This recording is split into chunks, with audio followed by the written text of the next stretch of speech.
और ड्रग्स की आदत, ड्रग्स एक ऐसी चीज़ है, एडिक्शन ऐसी चीज़ है कि उसमें वन वे रास्ता होता है, टू वे नहीं होता है। आप जा सकते हैं, वापस नहीं आ सकते। मतलब 1000 लोग जाएंगे तो उनमें से एक आध वापस आएगा, वो भी इतने मुश्किलों से जो ऑलमोस्ट इम्पॉसिबल है।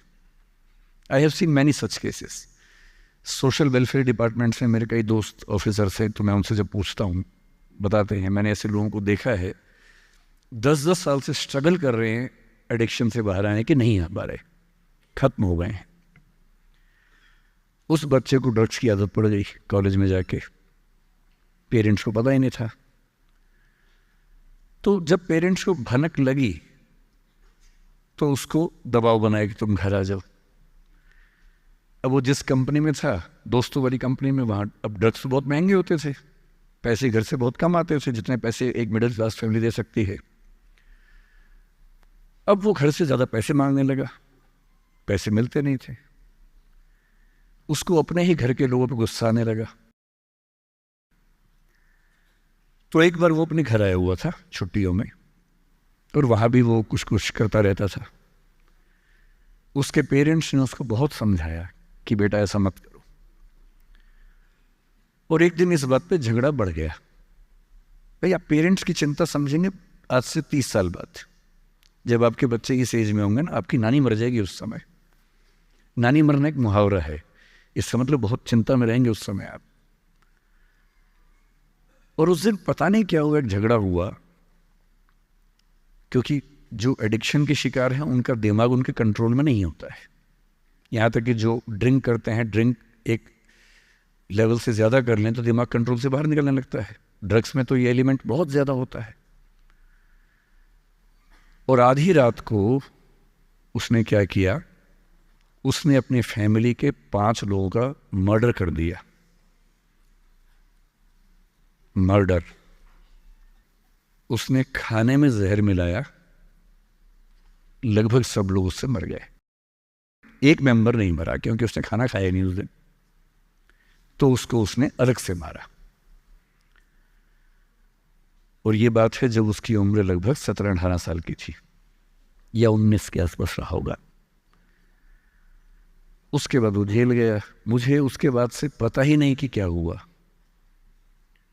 फांसी हुई या उम्र कैद हुई या क्या हुआ, ना तो मुझे पता है, ना मैं इंटरेस्टेड हूँ जानने में। मैं उसका नाम हम सब जानता हूँ, एंड 1-2 क्लास स्कूल में ऐसी थी कि वो हम आसपास थे, जानते थे, पहचानते थे एक दूसरे को। मेरी सबसे बड़ी चिंता ये होती है बच्चों को लेकर कि किसी भी गलती से वो ड्रग्स में ना चले जाएं। आप सबसे रिक्वेस्ट कर रहा हूँ हाथ जोड़ के, कुछ भी कर लेना, ये मत करना। बदमाशी करो, शरारत करो, थोड़ा इश्क विश्क होगा करो, कोई दिक्कत नहीं। किसी को चीट मत करना, ड्रग्स में मत जाना, क्योंकि इन रास्तों पे जाने के बाद वापसी का रास्ता नहीं है, पूरी जिंदगी खत्म हो जाती है। एक शायर ने कहा है, बस एक कदम गलत उठाता राह शौक में, राह शौक का मतलब शौक के रास्ते पर चल पड़े थे। बस एक कदम गलत उठाता राह शौक में, मंजिल तमाम उम्र मुझे ढूंढती रही। मेरी मंजिल जिंदगी भर मुझे ढूंढती रही, कहाँ चला गया? सिर्फ एक गलती हुई थी, और उस एक गलती ने कहीं का नहीं छोड़ा।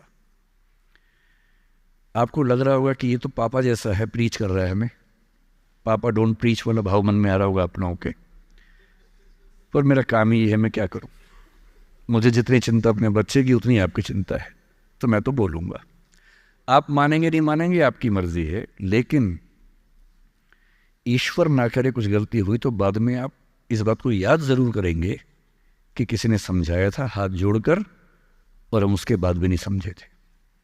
कुछ भी करना, उस रास्ते पर मत जाना। और इस रास्ते पर लोग क्यों जाते हैं? इसकी जो साइकोलॉजी में सबसे बड़ा रीज़न है, उसको पीयर ग्रुप प्रेशर कहते हैं। पीयर ग्रुप का मतलब है आपके दोस्तों का ग्रुप, गैंग, जिसको गैंग कहते हैं। जो डेवलपमेंटल साइकोलॉजी है, जो साइकोलॉजी स्टडी करती है कि बच्चे जैसे जैसे बड़े होते हैं उनकी साइकोलॉजी कैसे चेंज होती है, इसको बोलते हैं डेवलपमेंटल साइकोलॉजी। उसमें माना गया कि ये जो एज है टीन एज, ये गैंग एज है।